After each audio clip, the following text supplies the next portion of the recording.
আজ আমাদের বিয়ের দ্বিতীয় দিন। সকাল 7টায় হঠাৎ ননদ ডেকে বলল, ভাবি তোমাকে মা ডাকছে। আমি যেতে না যেতেই শাশুড়ি মুখ গুমরা করে বলে উঠল, সকাল 7টা বাজে এখনো ঘুম থেকে উঠোনি? তোমাকে কি তোমার স্বামীর সাথে শুয়ে থাকার জন্য এই বাড়িতে এনেছি?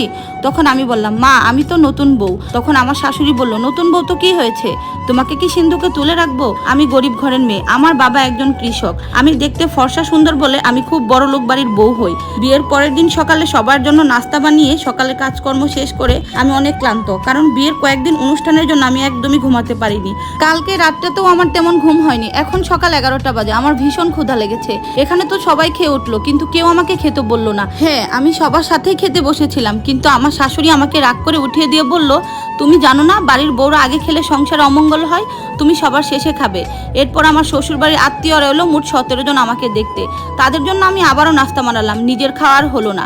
এরপর আমার খালা শাশুড়ি আমাকে ডেকে নিয়ে বলল, বউ আজকে দুপুরে তোমার হাতে রান্না খাবো। আমি এই কথা শুনে আবারও দুপুরে রান্না করতে গেলাম। এখন দুপুর 2টা বাজে, প্রায় 6 পদ রান্না করলাম সবার জন্য। সবার খাওয়া শেষে আমি যখন খেতে বসলাম তখন দুপুর 3:30টা বাজে। তখন আমার শাশুড়ি এসে আমাকে বলল, তোমার কোনো আক্কেল নেই? তোমার মা তোমাকে কিছু শিখায়নি, কোনো শিক্ষা দেয়নি তোমাকে? সবার খাওয়া শেষে তারপর বাড়ির বউদের খেতে হয়। সবার খাওয়া শেষ করে থালা বাসন ধুয়ে ঘর পরিষ্কার করে তারপর তুমি খাবে। আমার শাশুড়ির মুখে এই কথা শুনে আমি আর খেতে পারলাম না। খাবারের প্লেটটা রেখেই আমি 50টার মতো থালা বাসন মাজলাম। বাড়িতে যেহেতু লোক বেশি, তাহলে তো থালা বাসন একটু বেশি হবে, এটাই স্বাভাবিক। আমি খুবই অবাক হলাম। আমি ভাবতেও পারিনি বিয়ের দ্বিতীয় দিন নতুন বউকে দিয়ে তারা এত কাজ করাতে পারে। আমাকে দেখতে পাশের বাসার কিছু মেয়ে আসছিল, তখন আমি কাজ করছিলাম। তখন মেয়েগুলো আমাকে বলল, ভাবি আজকেই আপনি কাজ শুরু করে দিলেন? এই বাড়ি তো কাজের লোক ছিল। পরে তাদের সাথে কথায় কথায় জানতে পারি বিয়ের আগের দিন নাকি আমার শাশুড়ি বাড়ির সব কাজের লোকদের বিদায় করে দিয়েছে।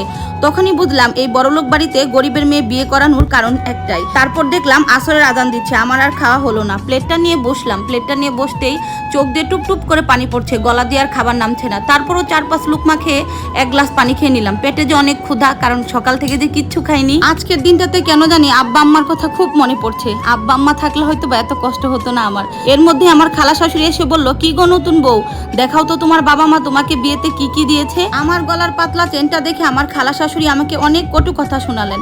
সাথে আমার শাশুড়িকেও ডেকে বলল, এ কোন ফকিন্নির ঘরের মেয়েকে আনছিস বোন তুই?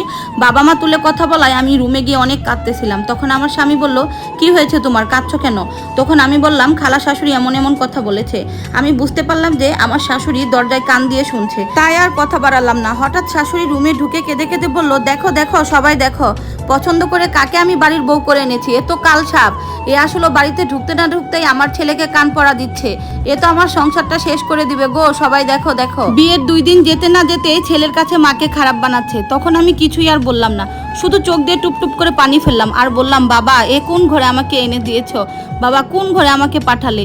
এরপর থেকে শাশুড়ি আর ননদ আমাকে খুঁচিয়ে খুঁচিয়ে প্রতিদিন কথা বলতো, প্রতিনিয়ত প্রত্যেকটা পদে পদে আমাকে তার অপমান করতো। এই কথাগুলো যখন আমি আমার স্বামীকে জানাতাম তখন আমার স্বামী আমাকে বলতো, সমস্যা সব তোর মধ্যেই সব পেচ, আমার মায়ের মধ্যে না। 6 মাস এভাবেই কষ্ট করে কাটলো।